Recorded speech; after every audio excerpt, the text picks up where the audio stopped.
Hey, buddy. Hey, Joel, how are you? Fantastic, man. How are you doing? I am great. Dude, I'm so pumped up right now to be talking to you. Oh, this is very exciting for me too. I watched your crazy videos. They were unbelievable, man. You're like Oh, thank throwing you. laptops. It's like it's good. Well, you gotta make things at least interesting for people, right? You can't do just your standard sort of tech presentation, or people are going to tune out and go find something else to look at. Right? I'm learning all about customers and value and I'm learning, but yeah, I really like the style. They Chloe called me over. She said, "You're going to love this guy." They were like passing your video around the office and everything like that. It was pretty Oh, cool. yeah, that's awesome. Yeah, so I'm pumped. By the way, this is the podcast. That's what I figured. I You and figured I we're just in it. hang Yeah. out. We're in it. We go deep. We go right into it. Jake and our team, they edit it up to make us sound nice and smart and everything. But one thing I'm curious, like with you, a lot of the people, a lot of the CTOs I talk to, they start out in engineering. Looks like you started out in sales. So I actually started out in support and engineering. So Oh, my okay. first my first role at Pega was on the support team. I carried a pager. I troubleshot like VAX batch jobs that went wrong at like 2, 3 in the morning. I early on in my career, I was writing JCL scripts for like one of the largest banks in the U.S. on their mainframe. So I started there, and then I actually found myself as a Java programmer for a number of years. Actually wrote a decent amount of Java code uh, just down in engineering. And eventually the opportunity kind of came around to do a little more customer facing stuff. And I happened to have enough knowledge of how the product worked, and was also an engineer who wasn't afraid to go talk to people. So I ended up doing a lot more of sort of the technical sales side. Not so Vax. So you've been there. How long have you been there? Like 20 years? I've been with Pega for 20 years. Yeah, so I've seen portions of the technology. Again, like I said, I've written JCL code, so I've touched some tech that a lot of people don't coming into the world today don't really even know about. Even though in a lot of the big enterprises, it's still running a lot of the banking systems we use. Yes. I was just doing some people sometimes they call and they ask like for me to connect them with other people or help or advice. And I'm talking to this one guy about a project that they're working on and they're like moving things off of mainframes. And Yeah. like that's the project. And I was like, whoa. He's like, yeah, their whole infrastructure, everything is still on this. And it was like a very important company and a very important business. Yeah. Well, and the incredible thing that a lot of what those organizations are struggling with is that there's no new resources. It's not like people are leaving college that know how to do Kix programming, right? So, like you've got all these massive core systems that are still running in the mainframe, and a whole bunch of guys with beards and Coke bottle glasses who are like nearing retirement age, and there's no sort of transition plan. I wouldn't be surprised if the Y2K thing that kind of ended up being a dud, the mainframe programmer retirement actually becomes the cliff that really impacts enterprise IT in a much broader way. Dude, it actually is an issue. We had someone on the show and they kept all the information private, but here was the gist of it. A utility that supports 3 million people for like water or electric services. Yeah. Their people, all the people that made the systems, like no documentation, all have since retired or died, and they had no idea how to do anything with any of the systems. And so they had a consulting company come in and like backwards analyze Oh, yeah. everything. Yeah, there are a couple of startups that are actually basically coming into the world of like, we're just going to provide mainframe programming skills or mainframe transition skills because there's going to be this Oh. huge sort of need. So Well, at least like when I'm 80, my retirement plan is like writing SQL for people. That's exactly right. Yeah, you'll be the last of the database jockeys out there, actually writing SQL and building Oracle indexes. Right? Everyone will be so far up on ORMs, they have no idea what's even happening below. Yep. But anyways, I want to apologize a little bit because internally I've been calling you Pegasus because Yeah, that's fine. it just sounds really cool. But Pega sounds really cool too. Pega, yeah, we generate Pega or Pega Systems, I think is the official company name, but we've been going by Pega for 15 years or so. Yeah, they were telling us in the office, they said, it's Pegasystems. And I was like, oh, Pegasus. I was like, they shorten it somehow. I don't think internally they say Pegasystems every time they're talking, but Pega is even more efficient than my version. It is. We saved a lot of time every year once we took the system off. We just got Pega, made everything much more. We got incredibly more efficient inside the company. I would like to have been a part of that strategy, that board meeting. Like, this is our big thing, our big initiative for 2017. We're going to get 30% ROI on this. We're going to shorten our name Shorten our name. internally. Okay, so now that we're talking about this, what does Pega do?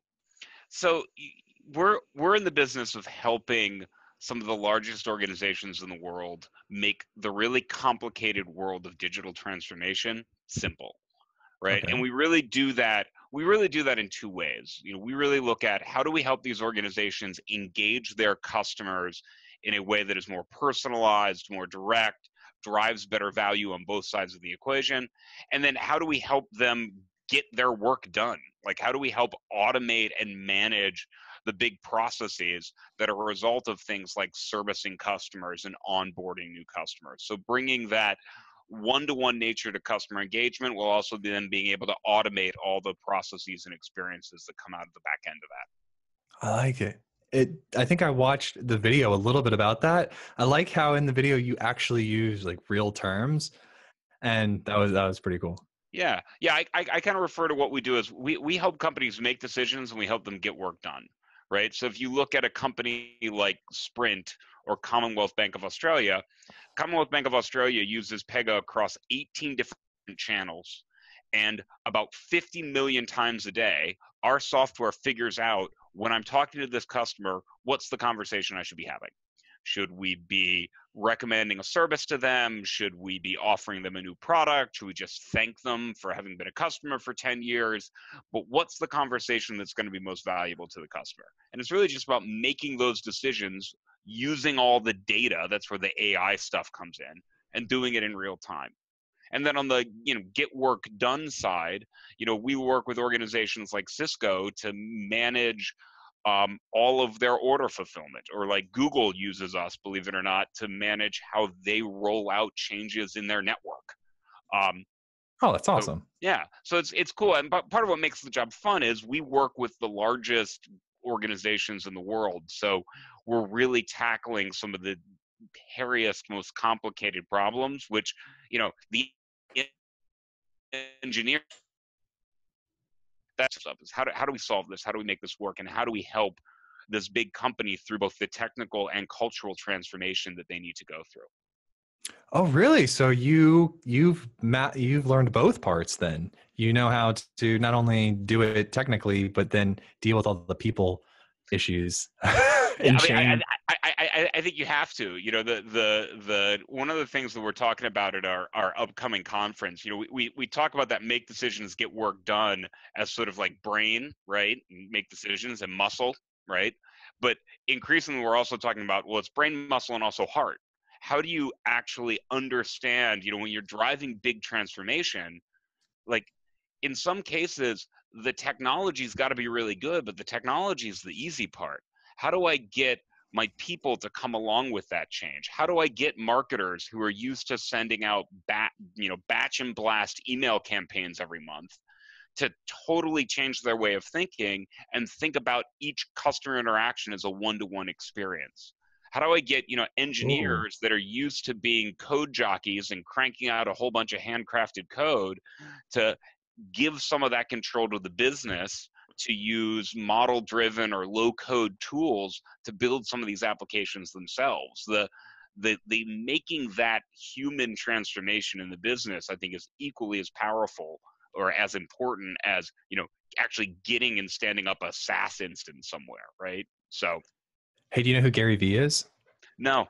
Okay, so you got to check this guy out. Okay. He's all about marketing, all about value, things like Okay. that. He works with Fortune 500 type companies. They do more like, I think their core business, like they control ad spend. So I don't think it conflicts with you at all. But he's really cool. And he's built like an $800 million company in the past like 6-7 years or whatever. And he's got this chief heart officer. And so when you said brain, muscle, and heart, and I follow her on LinkedIn, and I had a call with her once just to chat because she's in learning and development / people ops / chief heart officer. And you would like her style, like the way that she talks about it, because she talks about it very similar to like the brain muscle. And like she said, the next trend, like it was your muscles back in the day when we would lift stuff, then it became brain power for engineering. And the next trend that we're in right now is heart. Yeah. Well, and I think that one of the interesting things that we've been talking a lot about is, AI technology at its core is about optimization, right? That's what AI machine learning algorithms do. They optimize to an outcome, right? So I can use deep learning to optimize image recognition so that I can identify this is a picture of a boy with a bicycle. And isn't that amazing? But I'm optimizing to an outcome, right? And when we use AI technology to drive decisioning, we're optimizing to an outcome. What's going to drive the best customer value? What's going to drive a higher NPS score? What's going to drive a reduced risk or reduced cost of service? But what AI is not going to do is have empathy for the human being on the other side of the conversation, right?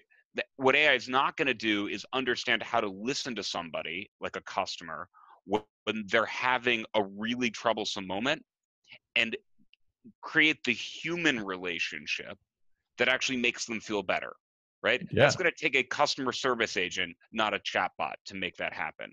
So the ability to provide empathy, and I love the way that you described that, of like that's sort of the next phase of as we use the AI to do more of the optimization, the importance of the humans to provide the empathy, the heart into the equation is increasingly more important.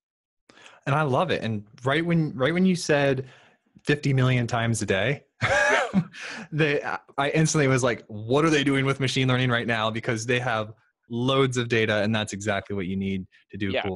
cool things, right?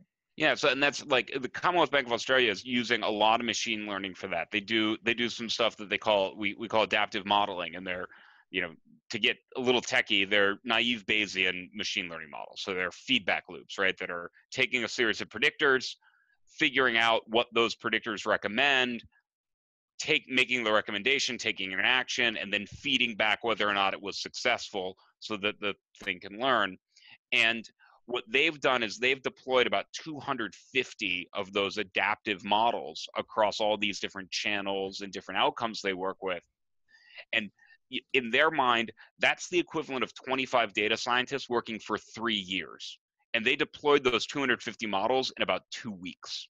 Nice. Right? So machine learning really allows us to do powerful things with the data at a speed that we never were able to before.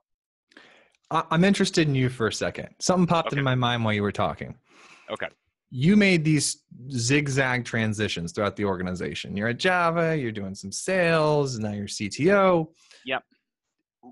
A lot of growth happened for you there over 20 years. How do you how do you create an environment so the next generation of talent can grow like that? Like why did you stay there? Like what is it about the company? Yeah. Yeah. Well, so I think there are a couple of things about the company that keep me around. One, as I mentioned, the problems we solve are interesting and challenging.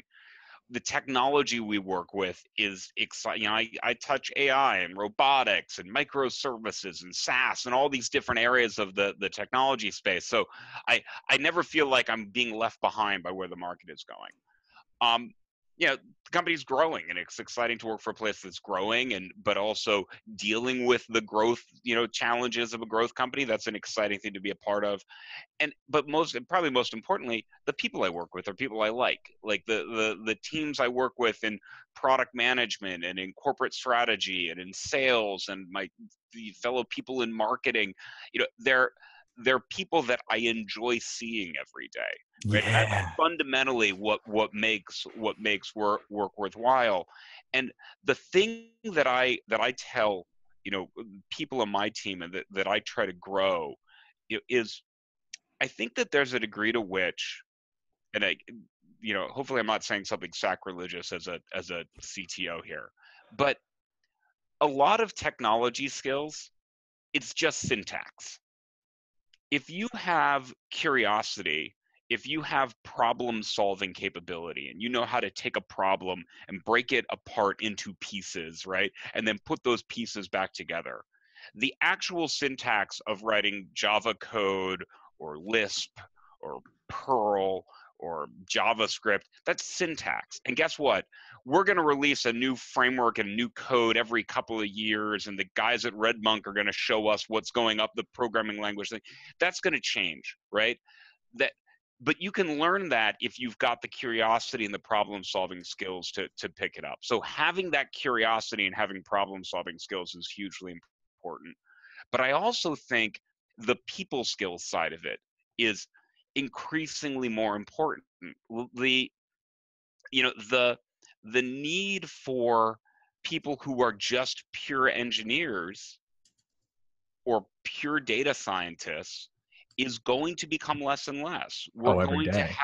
We're going to have more and more of the systems doing us for that, right? So the people who can sit with one foot in the tech and one foot in the business and act as the communication line between those people, they're the ones whose jobs aren't going to be outsourced. They're not going to be replaced by automation, right? That's the role. So how do you build those skills of, there's basic stuff. How do you build writing skills? How do you make sure you have communication skills? How do you have listening skills, right? So that you can really understand where somebody's coming from. And so what I'm trying to build in my team is people who bring that deep curiosity about the tech, but also bring that sort of people-focused listening skill. Because that to me is where you can get real magic, and that's where you get people who can truly sort of drive and thrive and become leaders. I love it. And here's a fun fact that I read that backs up what you're talking about.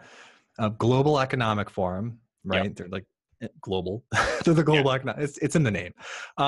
They said that the largest shortage of skills in like 2021 is going to be soft skills / leadership. Yep. It completely right. There was a great article in Slate a couple of years ago where it talked about like how the future of CEOs are product managers. Ooh. Right? And if you think about what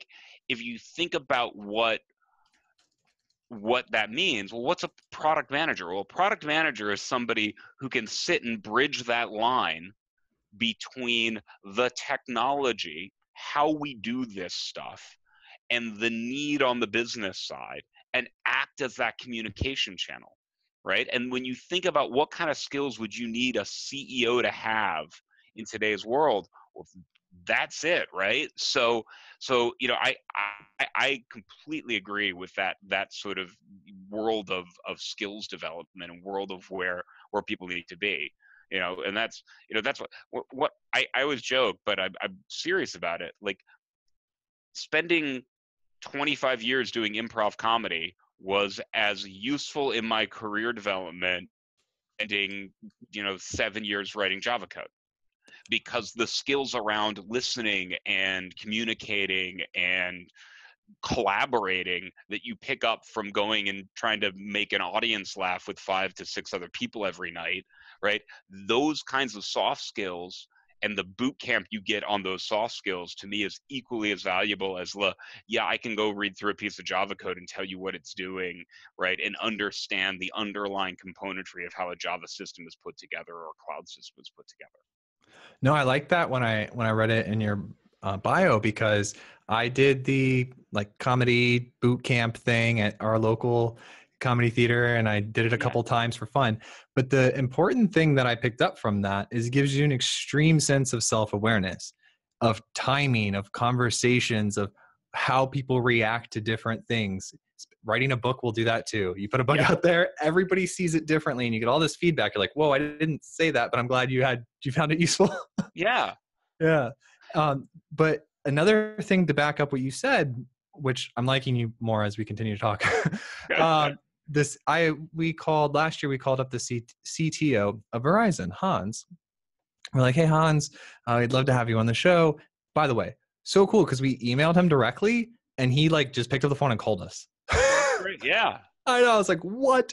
And so he's like, yeah, but you don't want me. And we're like, why? He's like, well, in 2 weeks, I become the CEO and the new CTO. I'm promoting from like VP, director of like something in engineering or product to be the new CTO. And I've seen a trend of CTOs becoming CEOs. I mean, at Verizon, at other companies, and it's because they were taught, like, for us to survive in product and engineering, we have to build something useful for the company. Yep. Or for the customer, I apologize.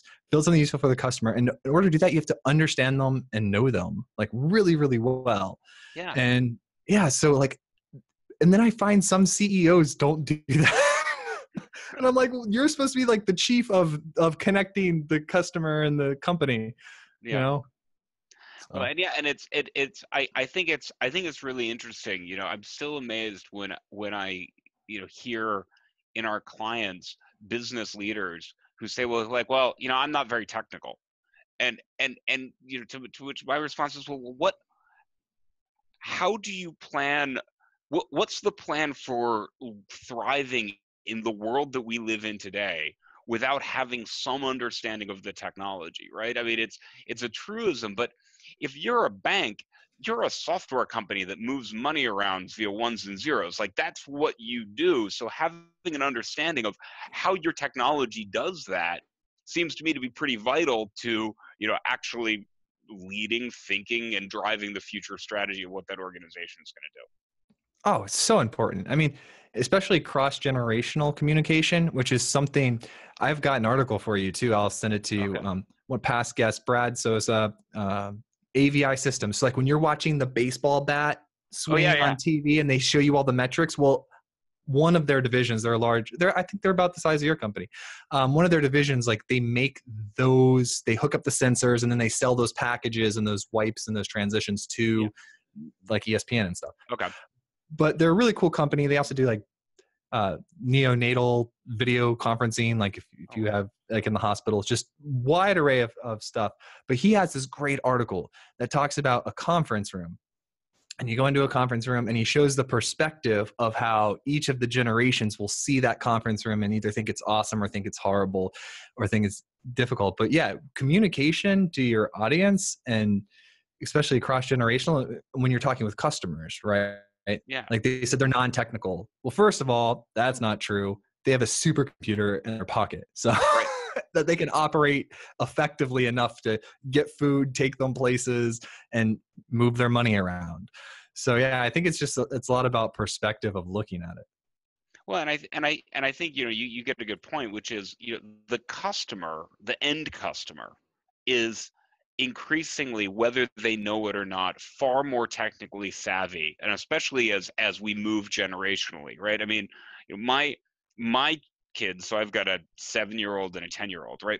Okay. My kids do not know a world where there is not connectivity everywhere they go, and they also do not know a world where when they want to play with the Minecraft game, they essentially program new worlds in the Minecraft game, right? Like right? I mean, these are people who are learning the concepts behind programming without even knowing that they're learning it at pretty young ages.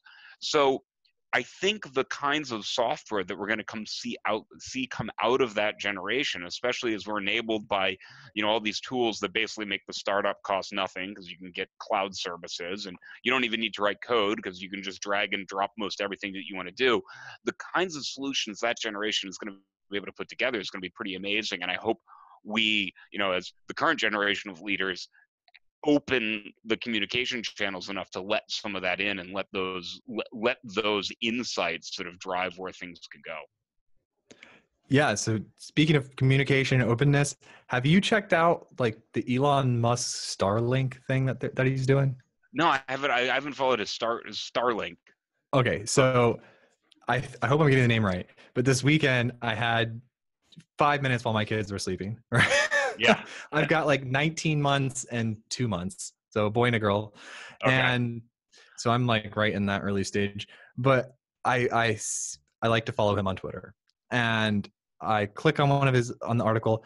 Dude, they're putting like 5,000 near Earth orbit satellites into space that will orbit in this net pattern Okay. around the globe to provide anytime satellite, like we'll get our Wi-Fi from satellite is the concept. Wow. And no, like the satellites are already built on, like they're at the launch facility. They have FCC approval. Like this has been going on for a while. They're getting ready to launch them now. I mean, some of the stuff and some of the impact of these things is going to be pretty amazing. And there's what's interesting, right? Did you read Thomas Friedman wrote a book called Thank You for Being Late? Oh no. It's one of his newer books, and he has this chart that's from Astro Teller, who's the moonshot CEO at Google. But what he does is he shows that there's this curve of like, we've got this pace of technology change, right, that's happening, and it's just getting faster and faster and faster. And it's like the Starlink satellites and AI deep learning and all this kind of stuff.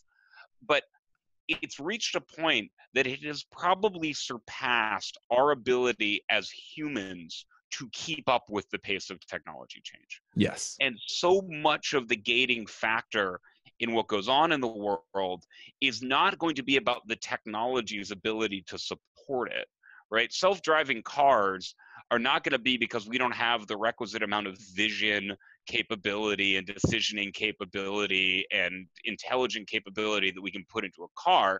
It's going to be because we don't have the regulatory infrastructure, the ethical infrastructure, the indemnity infrastructure to actually figure out what happens when one of those cars goes down the road, right? We've got social media that is so good at targeting people and getting people to change the way they think that political systems in the US and the UK and other places can't actually keep up with what the social media targeting is allowed. So yeah, I'm fascinated by the idea of what needs to change in our businesses, in society, in the way we do education, that actually helps bend that curve of how humans can keep pace with the technology change that's coming, because the technology change is going to keep going off the charts. And, most of those things you mentioned, you're going to need people that have exceptional people skills Right. to deal with it. Exactly. It's going to take people who, it's not going to be an engineer who figures it out by themselves, but No. it's also not going to be a politician who puts his or her hands up and says, I'm not technical, I don't know how to do this. It's got to be somebody who can stand with a foot firmly planted in each land and actually help drive those conversations. Personally, I love it because I'm all about, you have to be constantly aware of the market, where the value of the skills are, what skills you need to have. Like if I only ever had needed to be an engineer and that was it, I'd be like, that's not fun for me, Yeah. And one of the things that we're seeing, we do a lot of work with in this area called low code, right, which is about how do I engage more people in the building of the software for the enterprise. Okay. And what I think is really powerful and exciting about that is, if I can get it so that if I need to build a new payment processing app or a new service case management app or an investigations app, and instead of doing the traditional, hey, I'm going to have some business person write down what they need, and they're going to do it completely in a vacuum without understanding what's technically possible, and they're going to throw it over a wall to a sprint team that's going to start running some sprints and eventually hand them back something.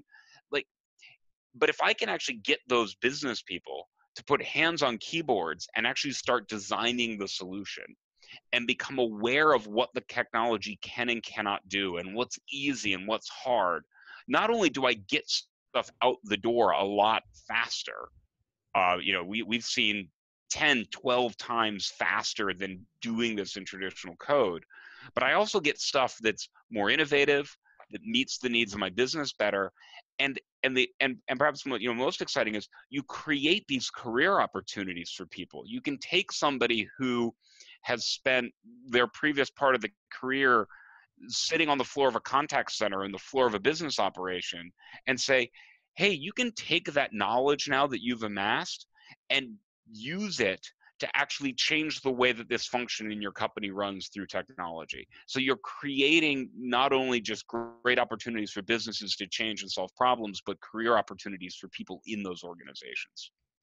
So is your company, do you have those low code systems? Yeah, so we've got, there was just an article that came out about an organization called National Australia Bank, right? And they're using us across a variety of areas. They use we built a bot for them that does email automation. So it uses NLP, natural language processing, to figure out what somebody is emailing them about, pull out the relevant pieces of data, and then automate the processing of it, so they don't have to have people manually triaging emails.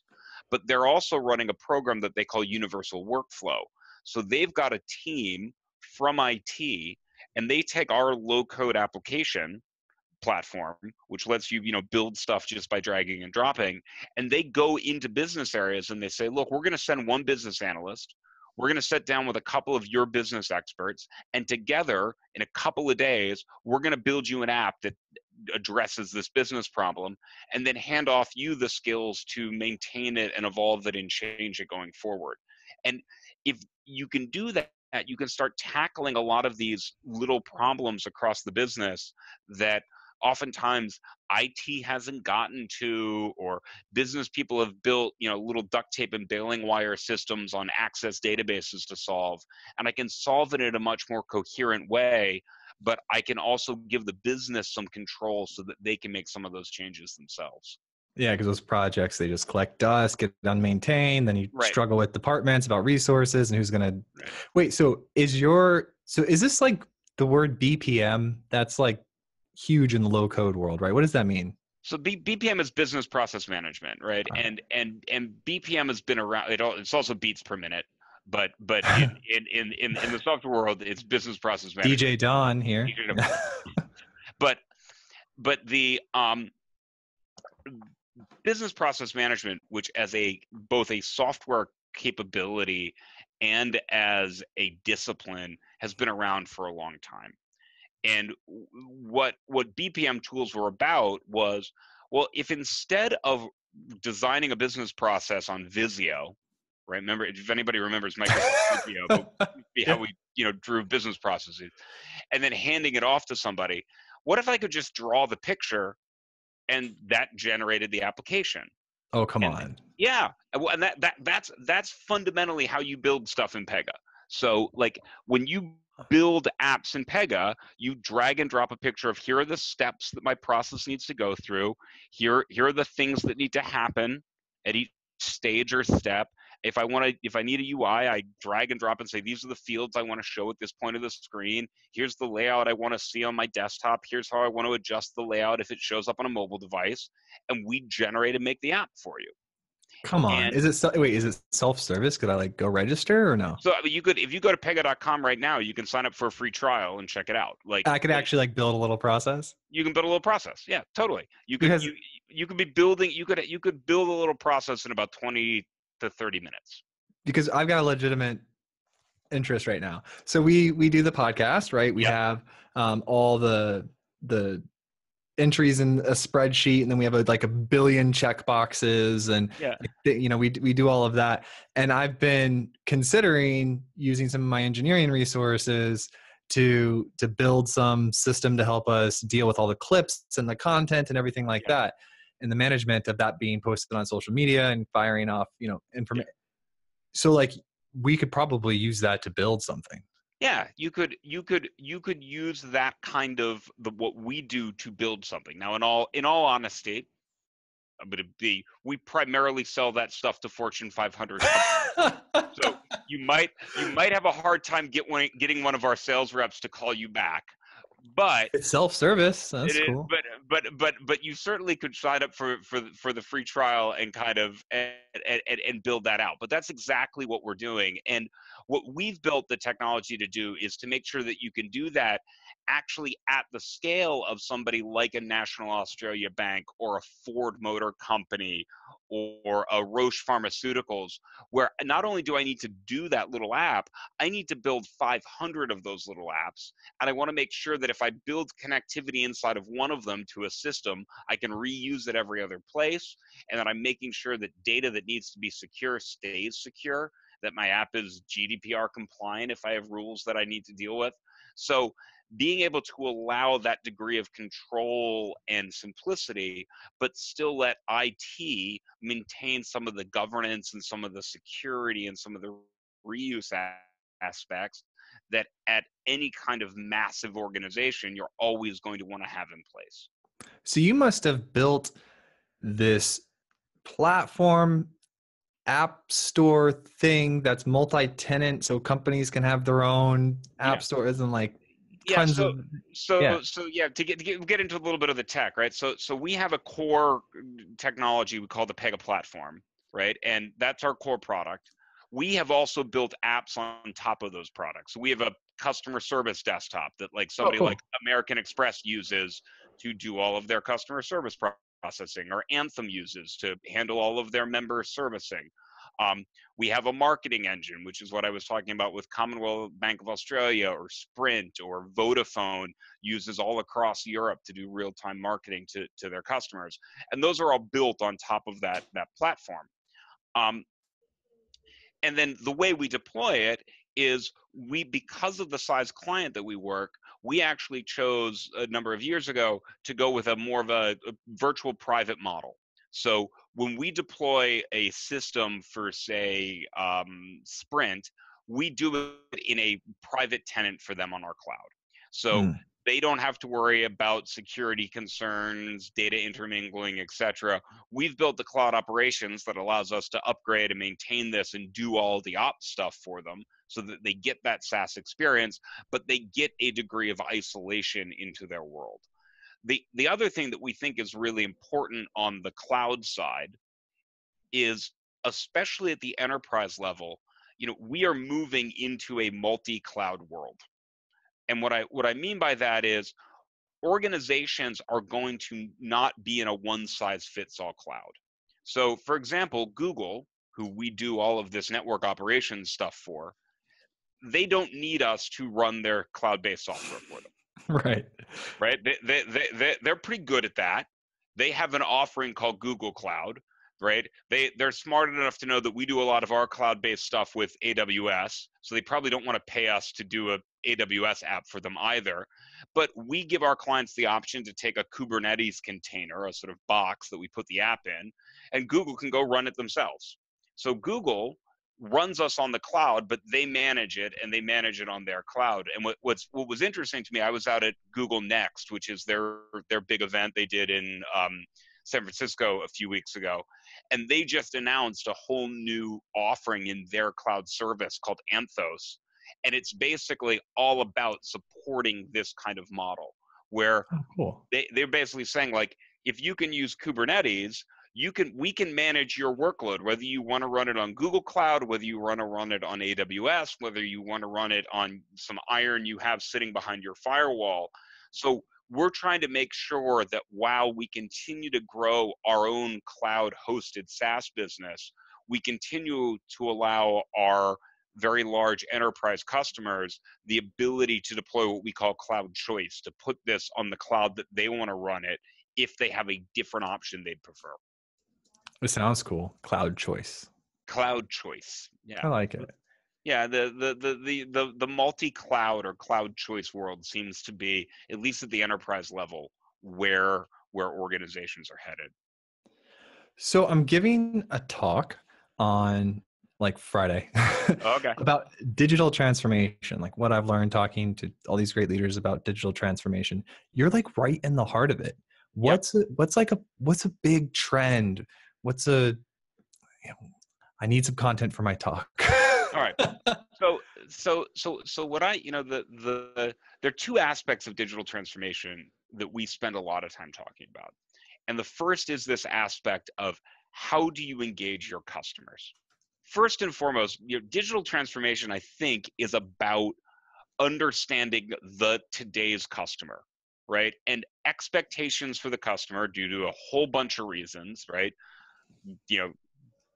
Organizations like Amazon and Google and others are setting Apple are setting expectations of what good looks like in a customer experience world, right? And because customers are more empowered, they can complain about anything online. They've got devices that allow them to be connected at any moment.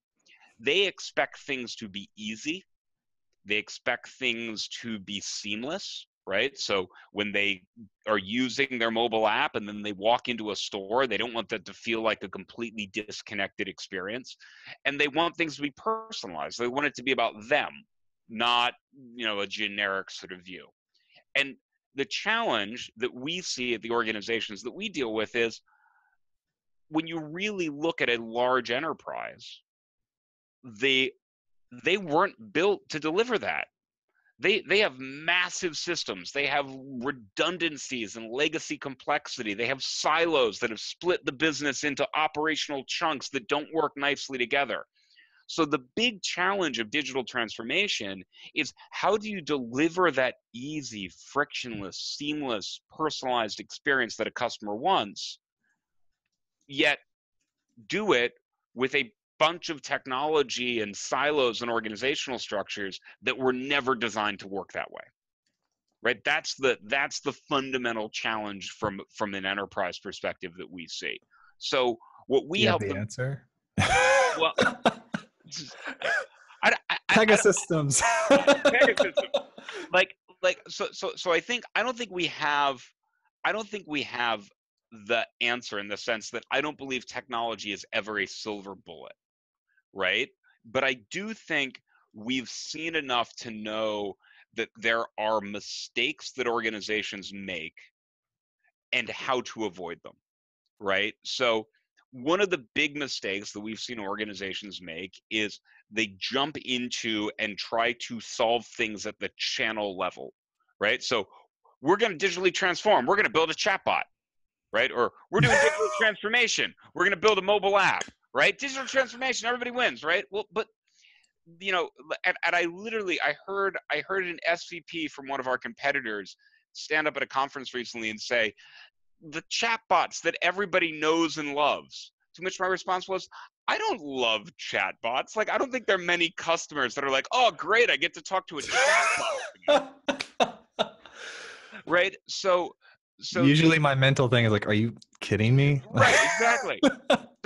So the instead of obsessing about the latest channel, what organizations need to learn to think about is, what's the journey the customer is trying to go on? What are they trying to do? They're trying to sign up for a new account, or they're trying to get help buying a house, or they're trying to get phone service for their 16-year-old who is just getting their first cell phone, or what are they trying to do, right? And then make sure that the channels plug into that naturally for the customer. So maybe I want to start on a chatbot. I want to quickly, though, let somebody connect to a real human being, and I want that connection to be seamless, so that they don't have to be like, well, I was on your website trying to do this and it got stuck, so now let me, right? No, I want to be able to pick that up and just carry it along. And if you think journeys, you get there. The second thing that we see organizations struggle with is there's a lot of, everybody is very excited about automation again, right? So we're in one of the great sort of automation waves that happens like every 15 to 20 years, and automation becomes a big talk. And so like everybody's talking about RPA, robotic process automation is sort of the buzzword du jour. There's a robotic process automation company that just today announced some new round of funding where they're valued at $7 billion. Yeah. Right. Like, which is a company which is like, a ridiculous multiple. With So 30 million in revenue. No, I'm just kidding. well, close to it, like literally close to it, like maybe like 150, 200 million in revenue. So still like pretty ridiculous. That is Right. pretty, that's like 52x, man. Yeah. Right. So, but a lot of what this robotic stuff, to my mind, is missing is it's focused very much on, I want to automate little tasks. So I want to automate somebody typing into an Excel spreadsheet. Well, I can automate that. Okay, great. Or I've got somebody who's using another app. Well, I can automate that.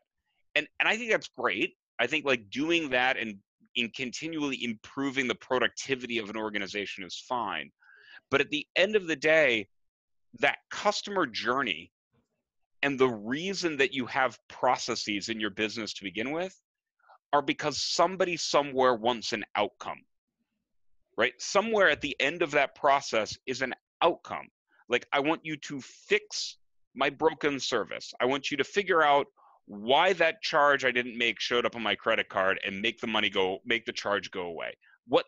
And so how do you build automation around the outcome so that I make it easy for the customer and I make it easy for the employee who's helping them to get to the outcome they want? And that takes not just tinkering at the task level, but stepping back and saying, well, what does my process need to look like from end to end? So learning to think about outcomes instead of just tasks. And then the third thing that we coach organizations to do is digital transformation is really about thinking end to end. So it's not just, if you're doing digital transformation inside a silo, like if you're digitally transforming this portion of your operation, you're probably not transforming digitally. Like, digital transformation cuts across silos. So how do you do things that are cross-functional?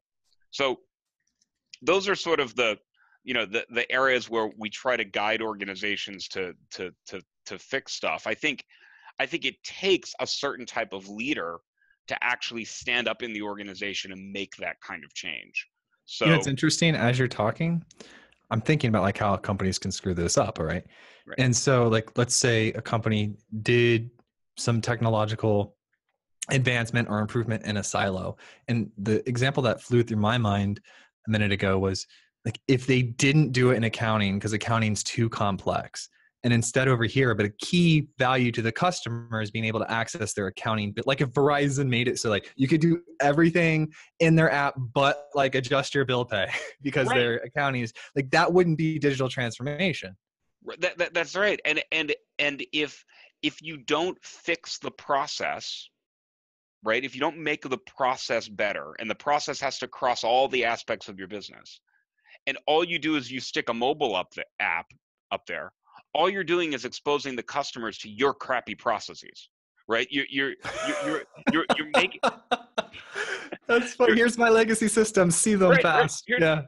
Here's the thing. Like, you can't just operate from the mode of like, yeah, my CSRs hate this process, so what I'm going to do is I'm going to just make my customers do it.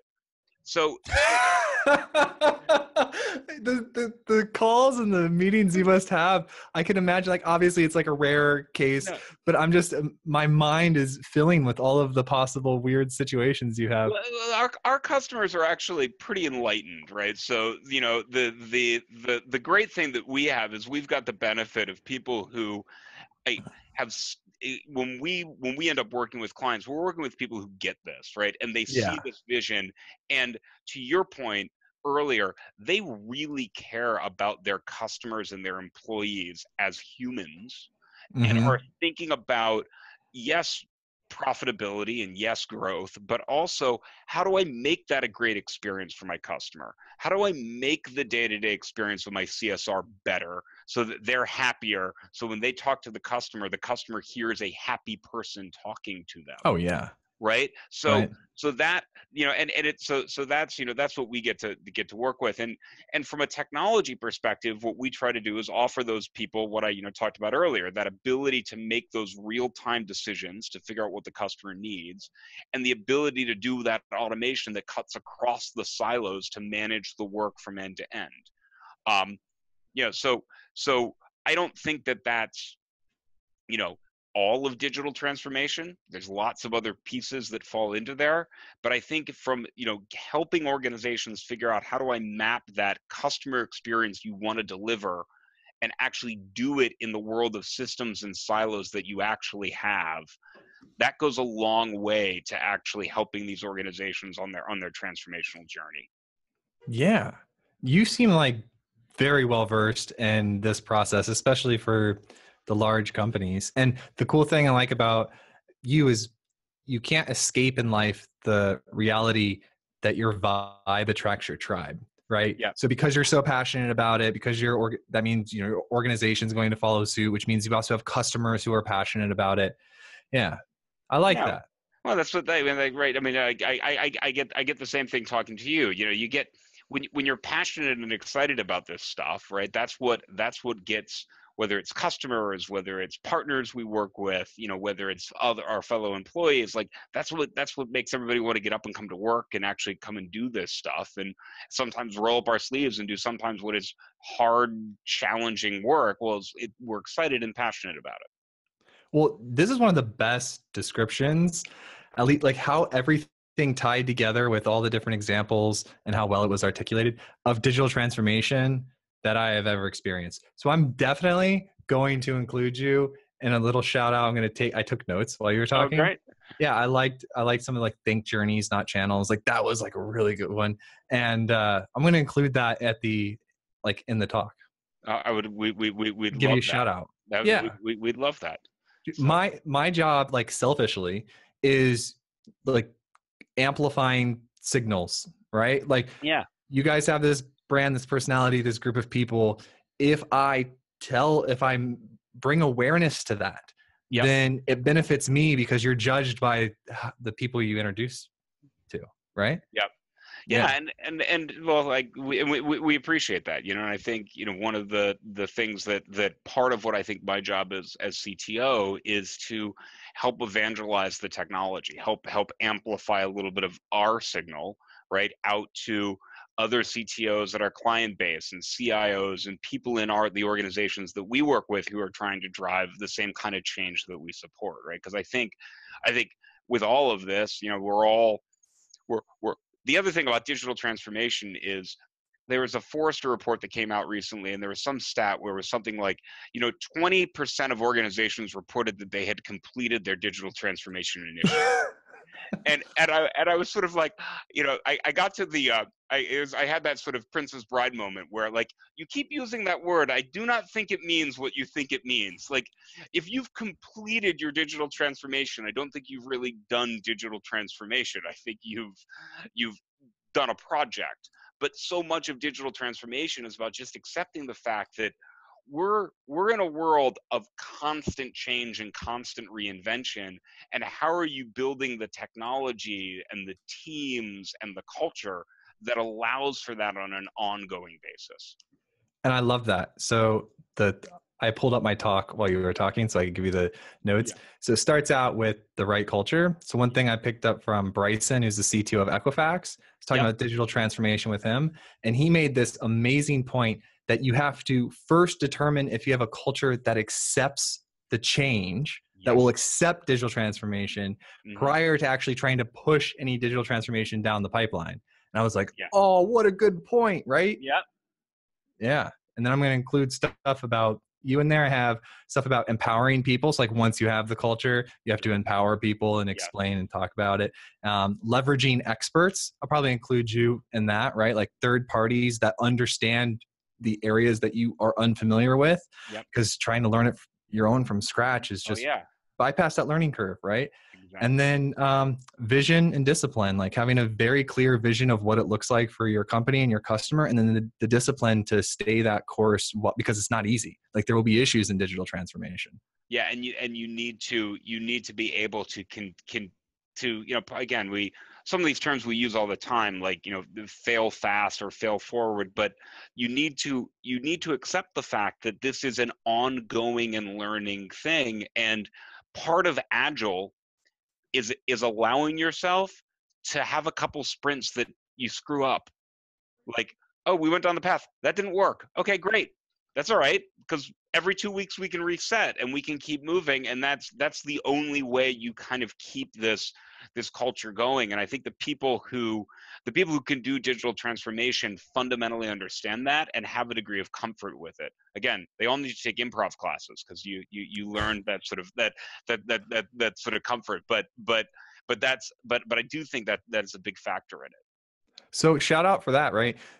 Where do you get local improv classes? You just go to your local comedy club? Yeah. So I work with an organization I still work with them, called Improv Boston. And I have a sweet spot in my heart for Improv Boston, not least of all because I met my wife performing there. So that every time I drive past that theater, I'm like, this is one of the most important places in my life. We drove past the old location where Improv Boston used to be this weekend, and I was explaining to my kids that if that building wasn't there, there's a good chance that neither of you would exist. So very, very, very, very important thing. But Improv Boston is based here in Boston and Cambridge. They do classes, but in any major city now, the great thing is they're improv theaters. They're passionate people, and it's, again, to me, it's not only is it a lot of fun, but there is real sort of skills and development that I feel like I'm lucky to have had a chance to do and continue to learn to do, and continue to go back and refresh and put in practice and relearn, which I think we all need to do. Well, it's super fun and it's part of life. So you're primarily in Boston. That's where you are most of the time? Yep. Cool. I'm in Boston. We have offices in Amsterdam and Reading and Hyderabad.